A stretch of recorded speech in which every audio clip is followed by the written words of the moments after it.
ಕೂತ್ಕೊಳ್ಳಕ್ ಇಷ್ಟ ಇಲ್ಲ. ಹಂಗಾಗಿ ಈ ಒಂದು ಕಾರ್ಯಕ್ರಮಕ್ಕೆ ಬಂದೆ. ಇಲ್ಲಿ ಮೊದಲನೇದಾಗಿ ನಾನು ಬಂದ ತಕ್ಷಣ ಆ ಒಂದು ಹಳೆ ಸಂಪ್ರದಾಯ ಇದೆಯಲ್ಲ, ಈ ಆರತಿ ಮಾಡೋದು ಇದೆಲ್ಲ ತುಂಬಾನೇ ಮರೆ ಆಗ್ತಾ ಇದೆ ಈಗಿನ ಕಾಲದಲ್ಲಿ. ಆದ್ರೆ ಈ ಒಂದು ಶಾಲೆಯಲ್ಲಿ ಆ ಸಂಪ್ರದಾಯ ನೋಡಿ ನಿಜವಾಗ್ಲೂ ನಾನು ಮೂಕ ವಿಸ್ಮಿತರಾಗ್ಬಿಟ್ಟೆ. ಈ ನಿಮ್ಮ ಮಕ್ಕಳು ಮತ್ತೆ ಅಲ್ಲಿ ದೇವಸ್ಥಾನ, ಗಣೇಶನ ವಿಗ್ರಹ, ಈ ಒಂದು ಶಾಲೆಯಲ್ಲಿ ಎಷ್ಟೋ ಒಂದು ನಿಜವಾಗ್ಲೂ ಮಾತಾಡಕ್ಕೆ ಮಾತುಗಳು ಬರ್ತಾ ಇಲ್ಲ, ಅಷ್ಟು ಸಂತೋಷ ಆಯ್ತು.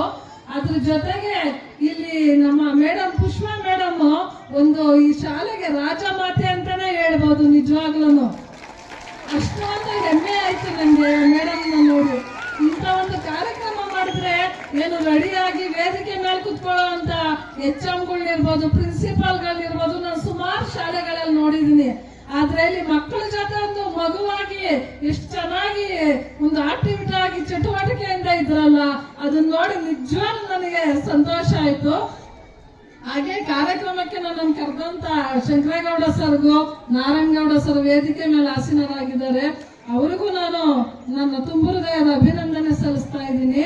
ಮೊದಲಿಗೆ ಈ ಶಾಲೆ ಈ ಒಂದು ಏನು ಹಳ್ಳಿಗಾಡಲ್ಲಿ ಇಂಥ ಒಂದು ಶಾಲೆ ಇದೆ ಅಂದ್ರೆ ನಾನು ನಿಜವಾಗ್ಲೂ ಆಶ್ಚರ್ಯ ಬಿದ್ದೆ. ಯಾಕೆ ಅಂದ್ರೆ ಶಂಕರೇಗೌಡ ಸರ್ ಹೇಳಿದ್ರು 87ನೇ ಇಸ್ವಿಲಿ ಹಾಗೆ 2 ಲಕ್ಷ ಏನೋ ತಗೊಂಡಿದ್ದು ಈ ಶಾಲೆ ಹಾಕಿ ಅಂತ. ಅದೇ 2 ಲಕ್ಷ ಅವಾಗ ಬೆಂಗಳೂರಲ್ಲಿ ಹಾಕಿದ್ರೆ ಇವತ್ತು ಇಡೀ ಭಾರತ ದೇಶಕ್ಕೆ ಟಾಪ್ 1 ಶ್ರೀಮಂತರಾಗ್ತಾ ಇದ್ರು ನಮ್ ಸರ್.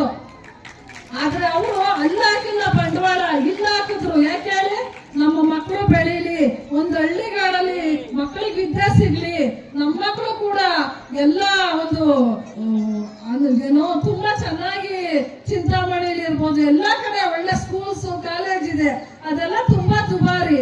ಆದ್ರೆ ಇಲ್ಲಿ ಎಷ್ಟು ಕಮ್ಮಿ, ಎಲ್ಲಾ ಮಕ್ಕಳು ಓದ್ಬೋದು, ಪ್ರತಿ ಹಳ್ಳಿ ಮಕ್ಕಳೆಲ್ಲ ಬಂದು ಓದ್ಬೋದು.